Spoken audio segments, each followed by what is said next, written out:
Hey guys, it's Will with Terrible Infant, and this is a new type of video for me. I don't think I've ever done this before. I'm going to spend an entire video talking about just one bonus feature on one release. The release is the Criterion Collection Blu-ray of Seventh Seal, which I have right here, an absolutely classic film. The film that, according to the essay that is in here, is basically responsible for the entire notion of art house cinema in the United States. Now, of course, the caveat to that is that Rashomon came out 6 years before this movie.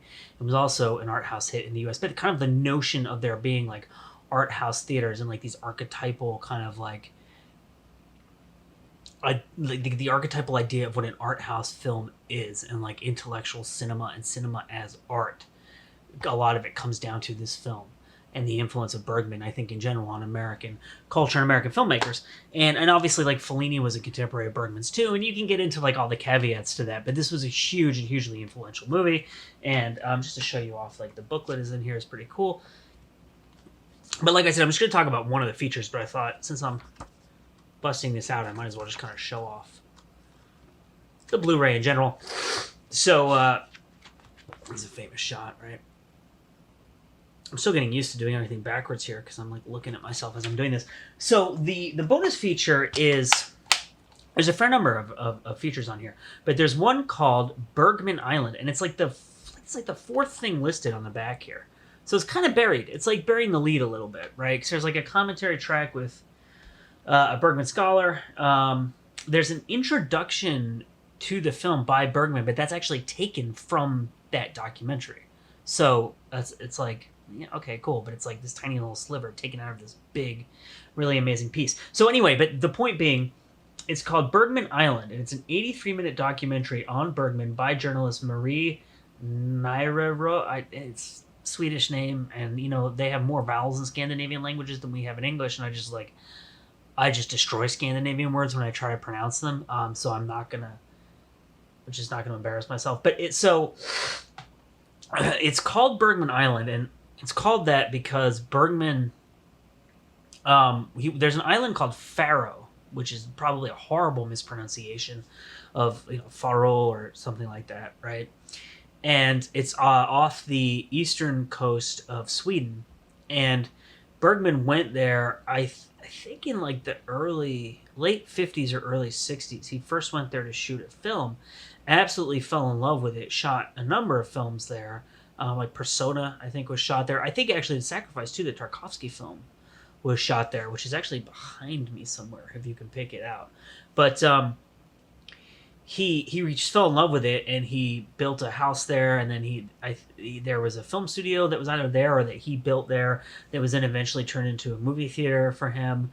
And at some point, he just left mainland Sweden completely and went and lived on this island. And so the documentary is filmed on the island at his home, and the journalist seems to know him really well.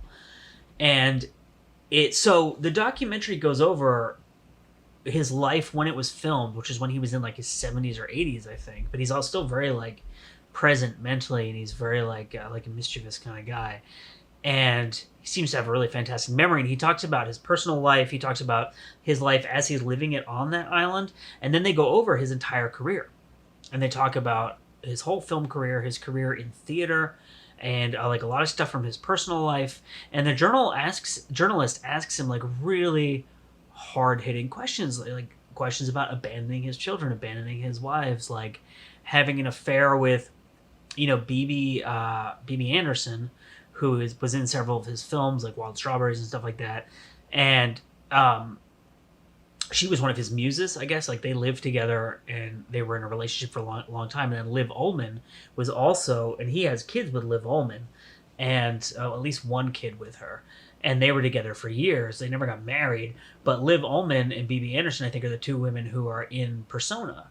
And so the journalist is like, well, you basically went from Bibi Anderson at the beginning of this movie, was your muse and the woman you lived with, to Liv Ullmann was the woman you were living with after this movie. And like, was that really awkward? And how did that happen? And like, what was going on the set of the film and stuff like that?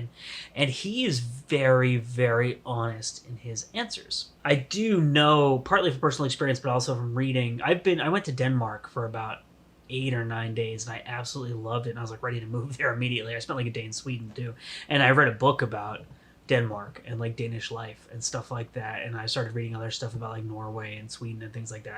I totally fell in love with it. And so from what I understand, again, I don't know if this is really true. It might just be one of those things that people say just to say it. But from what I understand, Scandinavian people have a tendency to be much more blunt and honest with one another than we would be, I think, in America. Or like, my mom is English, so the whole British thing of like saying something in the most roundabout way that you can, right? Or just kind of avoiding the conflict of a situation. So maybe that's why he's so honest with her. Maybe he knows her really well. Maybe that's just the kind of person that he is. But it's really, really fascinating. And I think that he says things that a lot of other people would not say. And a lot of other people would maybe not admit to in that kind of interview, or maybe try to like avoid the question or beat around the bush.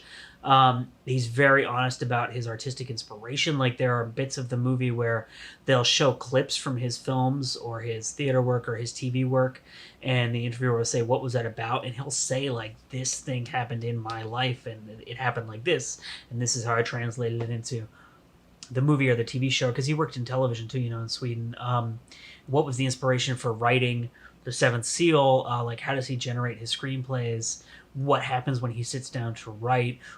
How is he on set as a director? Like, it's just this phenomenal, like, direct access to this, like, huge figure in the history of cinema and theater, right? And television, too. I didn't know this, but he was very innovative in television in Sweden, and did a lot of work in television, so I got to learn all about that from this documentary. But, like, this is honestly good enough that it could be its own release, and it's kind of mind-blowing. There's a bonus feature on this Blu-ray, and I love The Seventh Seal, and I've seen it however many times I've seen it, and I gained way more insight into who Bergman is as an artist, and I'm far more interested in Bergman as an artist from this documentary than I did from watching the film again. It's really, really phenomenal. Anyone who's interested in filmmakers and the way that they talk about their own work and like the behind the scenes of it and the way that artists think, and because I've noticed that because I used to review movies, and I was very much approaching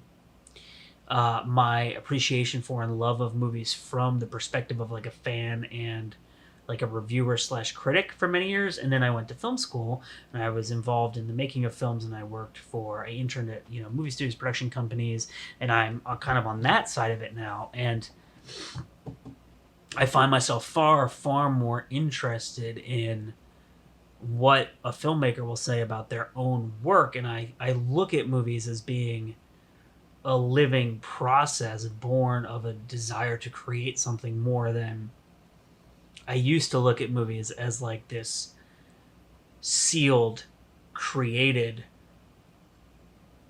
dead text that you study as though you're studying like ancient scripture or whatever.